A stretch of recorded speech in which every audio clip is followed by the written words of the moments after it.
This is the VOA Special English Development Report. Scientists continue to seek better weapons against malaria. Each year, the number of cases is in the hundreds of millions worldwide. About 1 million people die, most of them in Africa. Economic losses from the disease amount to an estimated 1% of the African economy each year. George Demopoulos is an associate professor at the Johns Hopkins Malaria Research Institute in Baltimore, Maryland. He says 42% of the Earth's population live in areas where malaria-transmitting mosquitoes exist. All of these people are at risk of being infected with malaria. He says the sad thing is that the majority of people who are killed by malaria are children. This is because their immune systems are not strong enough to fight the infection. Malaria is caused by a parasite called Plasmodium. The organism is injected into people through the bite of infected mosquitoes. Malaria can be treated, but in many areas, the parasites have become resistant to different drugs. George Demopoulos and his team are studying ways to make mosquitoes resist infection by the parasite. There are hundreds of kinds of mosquitoes in the world. Most do not spread malaria.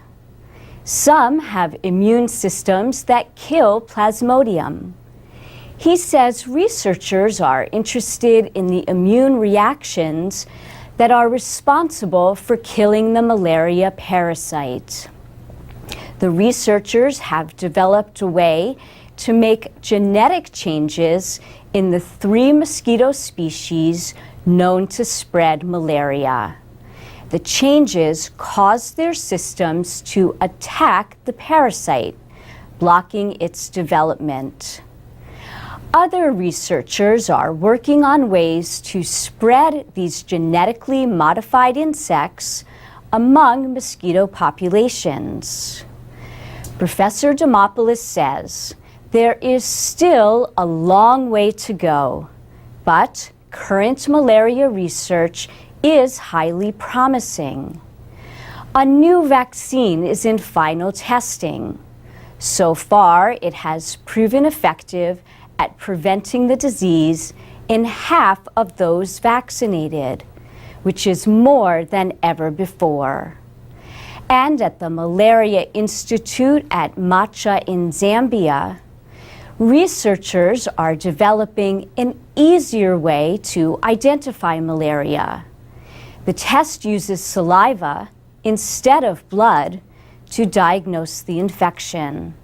Current efforts in malaria control are mainly based on the use of insecticide sprays and treated bed nets. But George Demopoulos says malaria needs to be attacked with drugs, vaccines, and bed nets, and with whatever researchers can develop. And that's the VOA Special English Development Report. I'm Alex Villarreal with the VOA Special English Technology Report. An organization called the World Future Society publishes a yearly report about how technology, the economy, and society are influencing the world. Tim Mack heads the World Future Society. He says medicine is one area of growth. Mr. Mack says the fields of nanotechnology, biotechnology, and information technology are working together to create new ways to help patients. These include better ways to provide medicine and identify disease without invasive operations. Mr. Mack also says developments in artificial intelligence could lead to a future where disabled patients could be cared for by a voice-activated robot.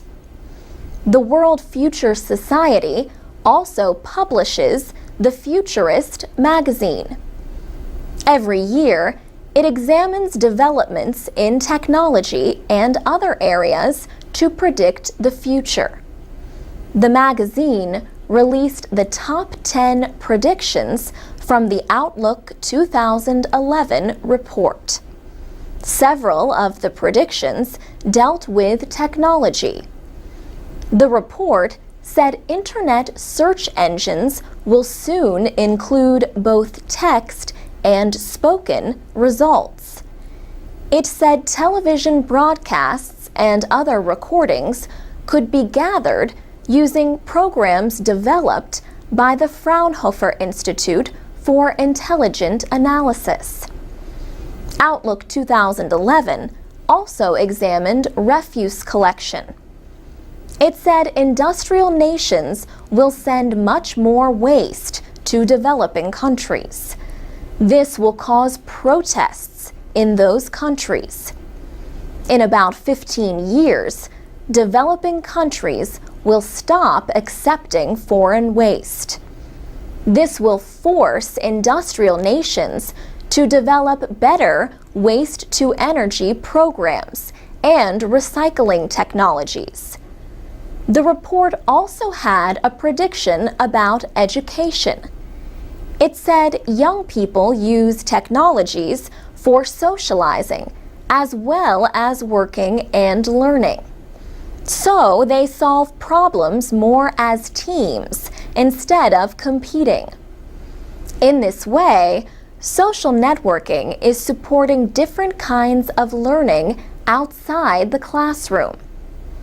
The World Future Society also predicts that robots will be able to carry out mental commands from human beings. Scientists have shown that individuals can type by using their brains without physically touching computer keyboards. In the near future, experts say brain emailing and tweeting will become more common. For VOA Special English, I'm Alex Villarreal. You can find scripts and audio of our programs at voaspecialenglish.com.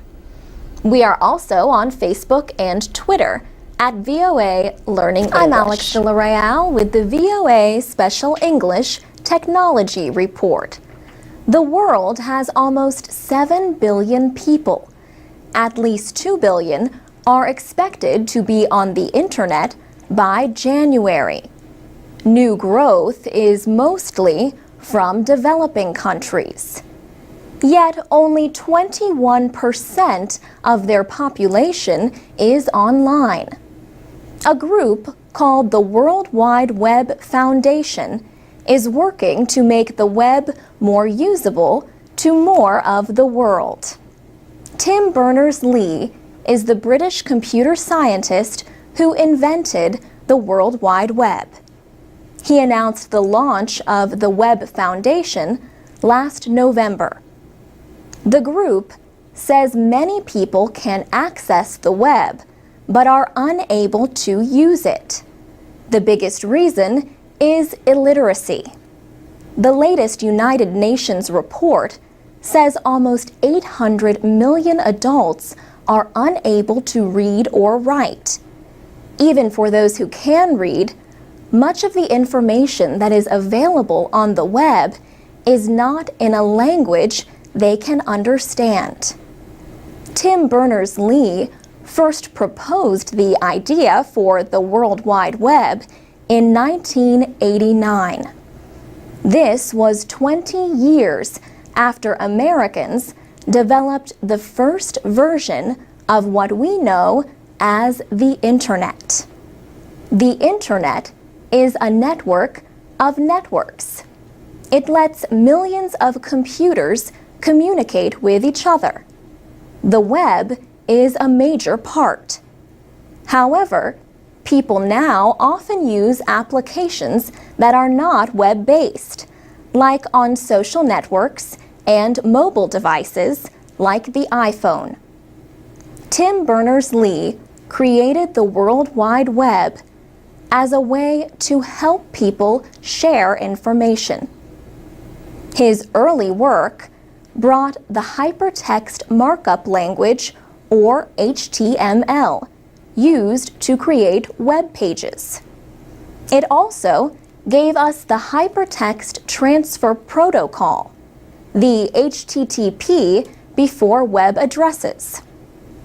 By 2008, Google reported that the number of web pages had passed 1 trillion. Steve Bratt is chief executive of the World Wide Web Foundation. He says the foundation wants everyone to be able to use this information. He says, "Our main purpose is to advance the web to empower people." Partnerships with the Web Science Trust and the World Wide Web Consortium aim to create applications that make the web more user-friendly.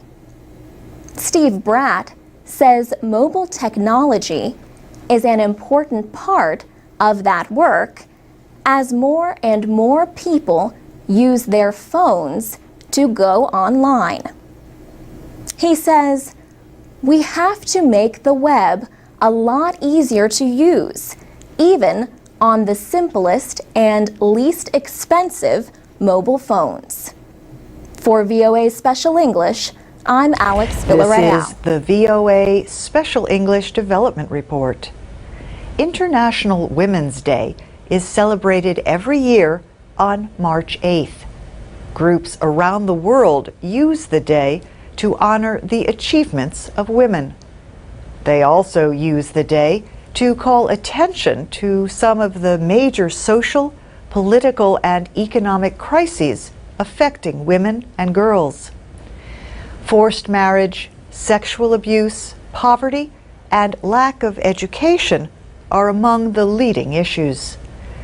The United Nations says 1 in 5 women worldwide will be the victim of a sexual assault in their lifetime.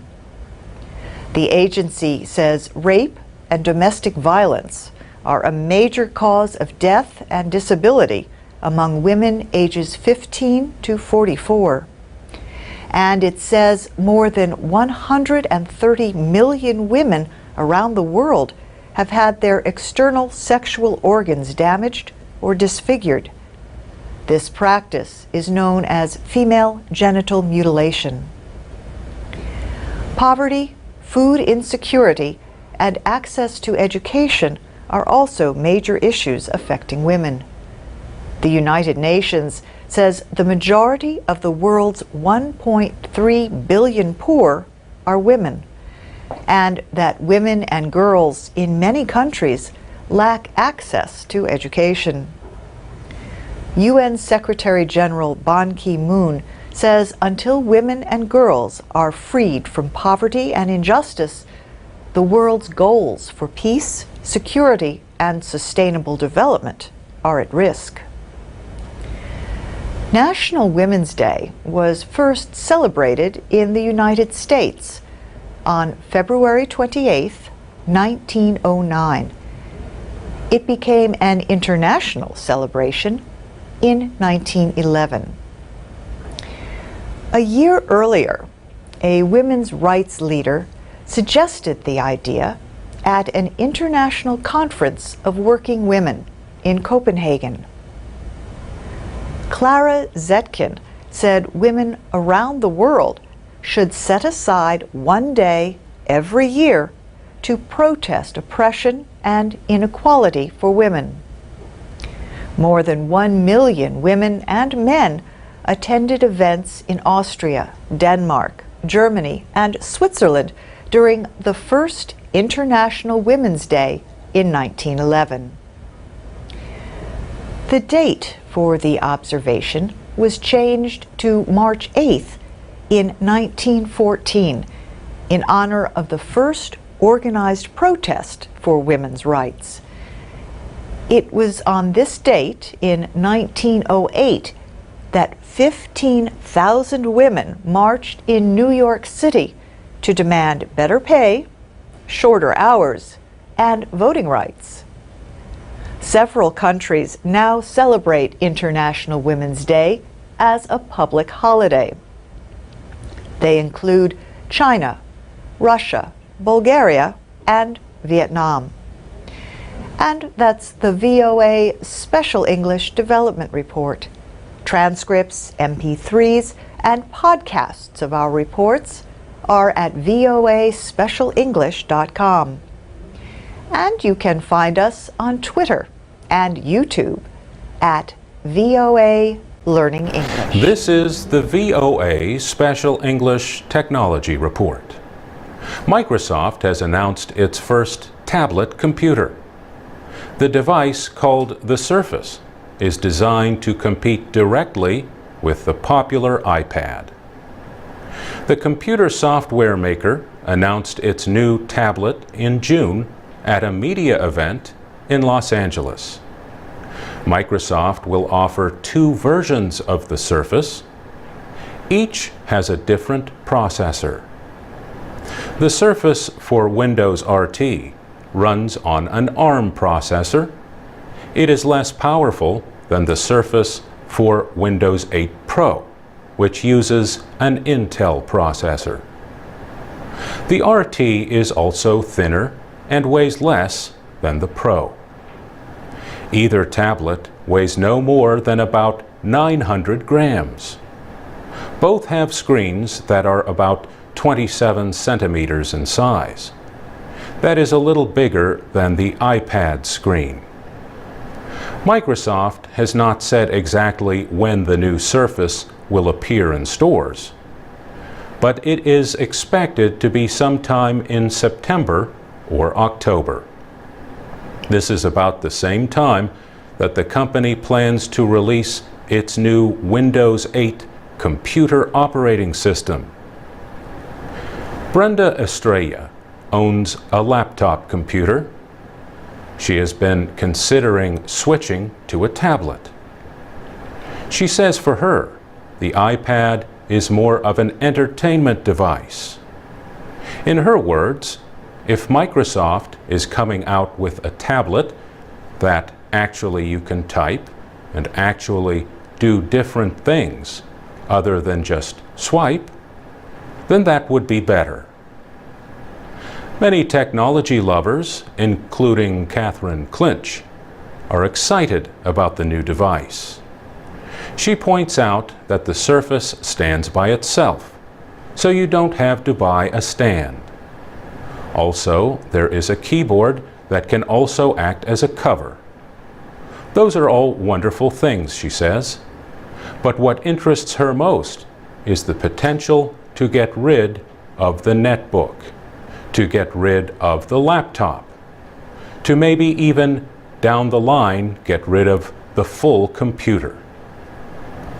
Fox Van Allen is a technology expert. He agrees the Surface seems to have more to offer than the iPad. He says it's a device that almost serves as a replacement for a PC. The Surface is meant to compete with the iPad, but not everyone is sure it is a better product. John Ayala says he is glad there is a competitor, but he is sticking with his iPad. For years, Microsoft has made software, not computers. A few earlier attempts by the company to make and sell hardware products failed. That includes the Zune music player. It could not compete against Apple's iPod. Estimates place the value of the tablet computer market at about $79 billion this year. Microsoft hopes to capture a share of that market with its latest device. For VOA Special English, I'm Mario Ritter. This is the VOA Special English Technology Report. Microsoft says it is making progress in efforts to stop the cybercrime operation known as Zeus. In March, federal officials in the United States raided office buildings in 2 states. They seized evidence related to the Zeus family of malicious software. Richard Boscovich is with the Microsoft's Digital Crimes Unit. He says the objective of the raids was to seize evidence which might help identify the individuals behind the Zeus family of malware. The bigger goal is to identify the computers of people all over the world that are compromised.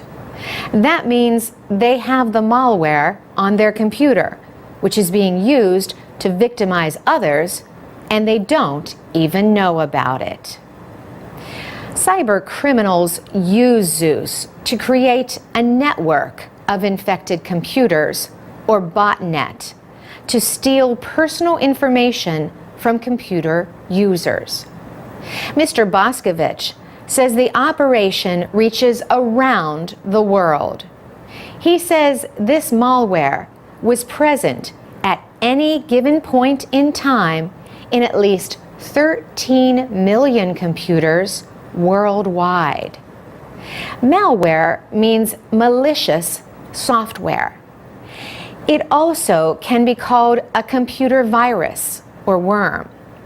Mr. Boscovich says the malware is spread through emails, where people are tricked into clicking on a link or visiting a website. And once that happens, the objective is to infect the person's computer with this piece of malware. The malware is programmed to record every keystroke as you type on a computer keyboard. It gathers details about the websites you visit, your usernames and passwords, or other personal information. The information is then sent to the botnet's command center, which is a location on the internet. From there, the criminals will direct all of the infected computers to contact the botnet from time to time to ask for directions. Much of the stolen information is sold on the black market. The information can be used to steal money from bank accounts or make purchases online without the victim's knowledge.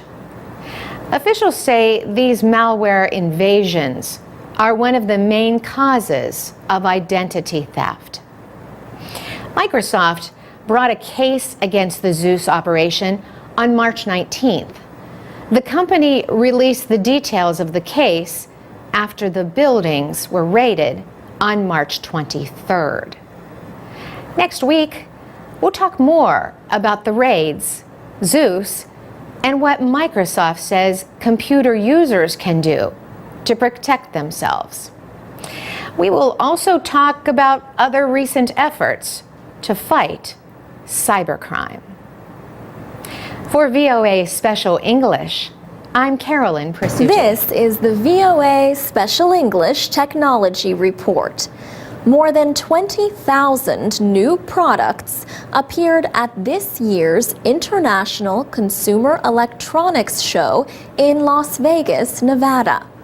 Among the attention getters were Ultrabooks, or very thin laptop computers. Also, Microsoft announced new smartphones with the Windows Phone operating system. Far from the bright lights of Vegas are the poorly lit streets of Delhi. A new mobile app called Fight Back aims to make those streets safer for women like China Sika. She often works late. A company taxi takes her part of the way home, but then she has to walk 5 to 10 minutes alone. It's dark, and the kind of people who are around are not really to be comfortable with or safe, she says. Ms. Sika uses Fight Back to follow her location with GPS, or Global Positioning System software. Jagdish Mitra is the head of Canvas M Technologies, which launched the app. He says, "The moment you feel uncomfortable, you really don't need to do anything else but press one button. The woman has a few seconds to cancel her decision. If not, a message with her location will go by text, email, or Facebook to anyone she has put on a list.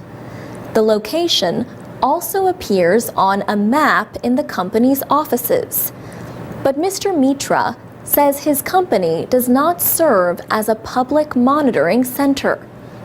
The law has to be managed by the people who actually are authorized to do it, which is the police and so on and so forth." Officials reported more than 400 rapes in Delhi in 2010. Many media organizations have called the city of 17 million people India's rape capital. Kalpana Viswanath is a researcher with the women's group Jagori. She works to make cities safer for women through changes like better lighting and wider sidewalks. She supports Fight Back, but has some concerns. While the app to me is very important and has a good role to play, I think what we have to be careful about is that it doesn't again fall back on women to solve their problem. The makers of Fight Back say police in Delhi and other Indian cities have expressed interest in linking to the system. Hindal Sengupta is a founder of YPOL, a nonprofit group that works on the Fight Back project. He says Indian police often do not take women's safety seriously. He says most women don't go to the police because in most parts of the country, the police are seen as more part of the problem than part of the solution.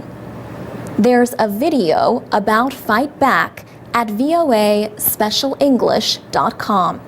For VOA Special English, I'm Alex Villarreal. This is the VOA Special English Technology Report. A new study looks at privacy in a world where computers can increasingly recognize faces in a crowd or online. Alessandro Acquisti at Carnegie Mellon University's Hines College in Pittsburgh, Pennsylvania, led the study. Professor Acquisti says social networks like Facebook and LinkedIn represent some of the world's largest databases of identities.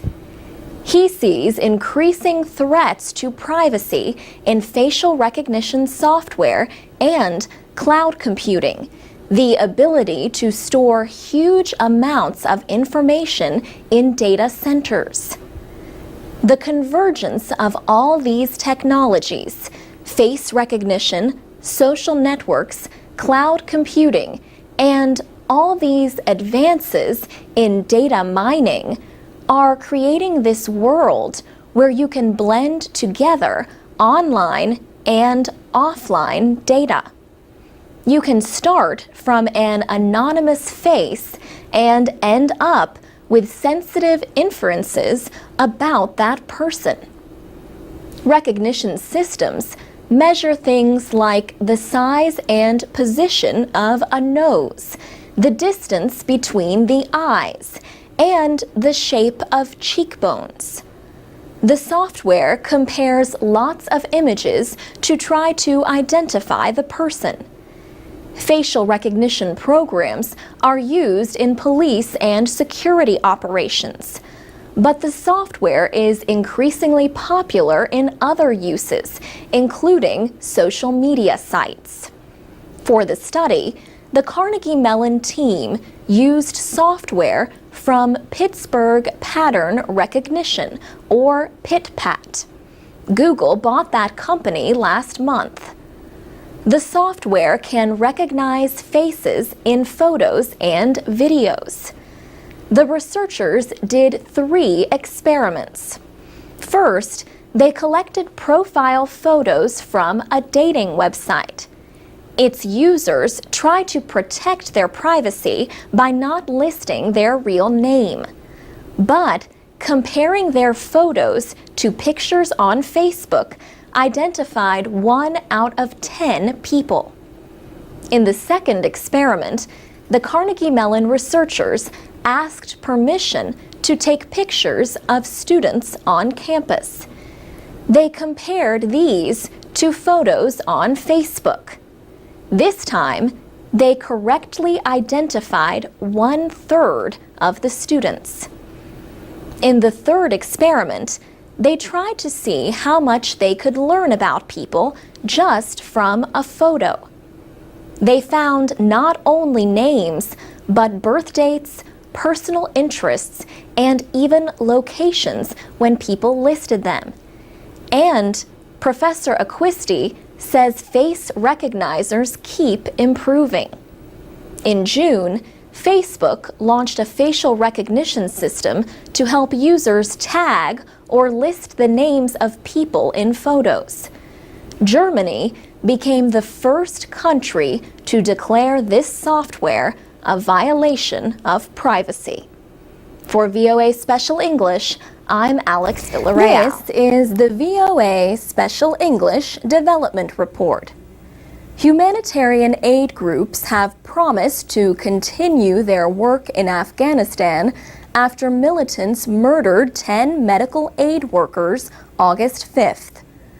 Officials say the 7 men and 3 women worked for the Christian aid group International Assistance Mission.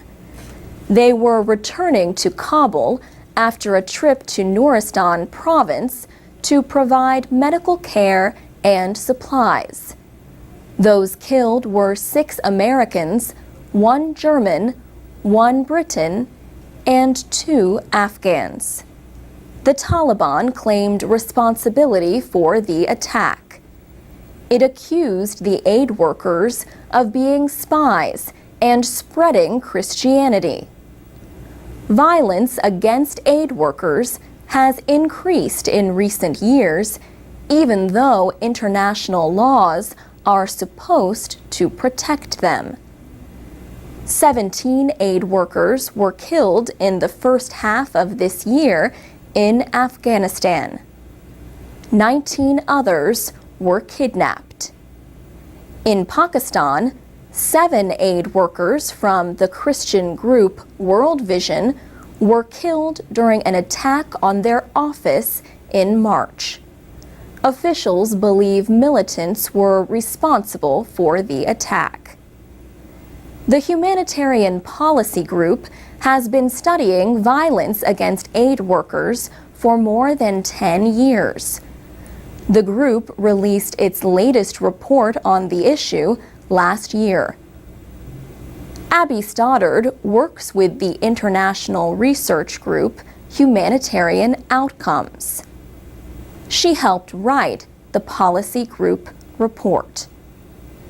The report says that in 2008, 260 humanitarian aid workers were killed, kidnapped, or seriously injured in violent attacks. This was the highest number of incidents since the group began doing the research 12 years ago. Mrs. Stoddard says more than 60% of the incidents took place in 3 countries.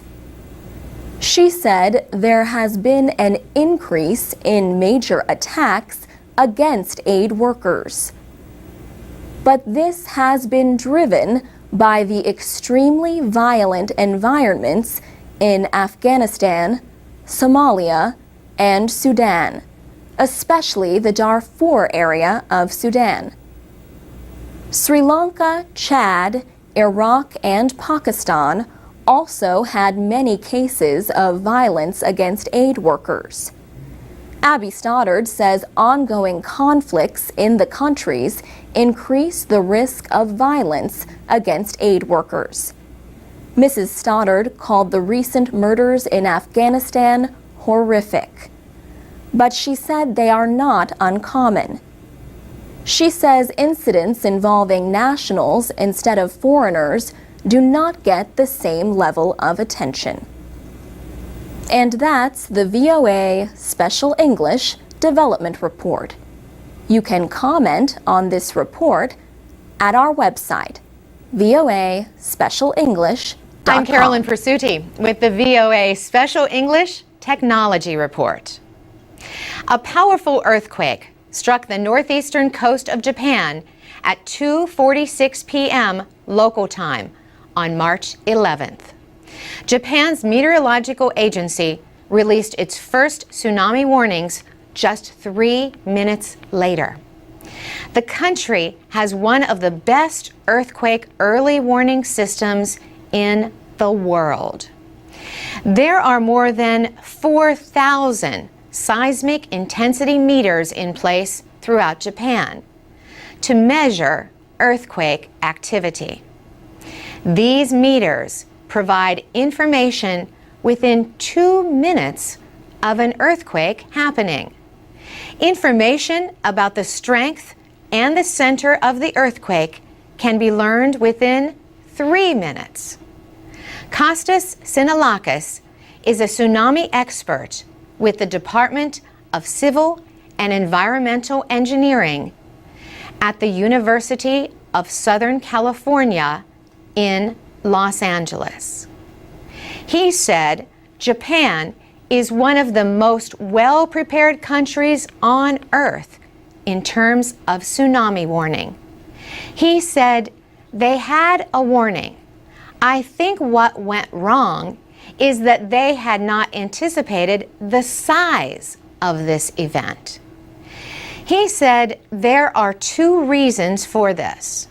Japan has not had any event anywhere near as big as this one in the last 150 years. And scientists had not expected such a large earthquake happening off the coast of Japan. The 9.0 magnitude earthquake was the 4th most powerful earthquake ever recorded worldwide. It was also the worst earthquake ever to hit Japan. The tsunami waves that followed were reported to have reached as high as 13 meters in some areas. Kostas Sinalakis said Japan's concrete seawalls were not built to handle such high waves. He said the concrete seawalls in many places in Japan are about 10 meters. That's about 33 feet. In Sendai, they were about 3 meters. That's about 10 feet. So that shows you that at least in that area, they were not expecting such a sizable wave. A tsunami wave can travel as fast as 800 kilometers per hour. To get to higher ground, people would often have to travel for many kilometers. This can take more time than a fast-traveling tsunami will permit. This is especially true in cases like Japan, where the center of the earthquake struck so close to the coastline. The tsunami waves followed almost immediately. Experts say early warning systems will continue to be limited by these facts until earthquakes and tsunamis can be predicted. For VOA Special English, I'm Carolyn Persutti.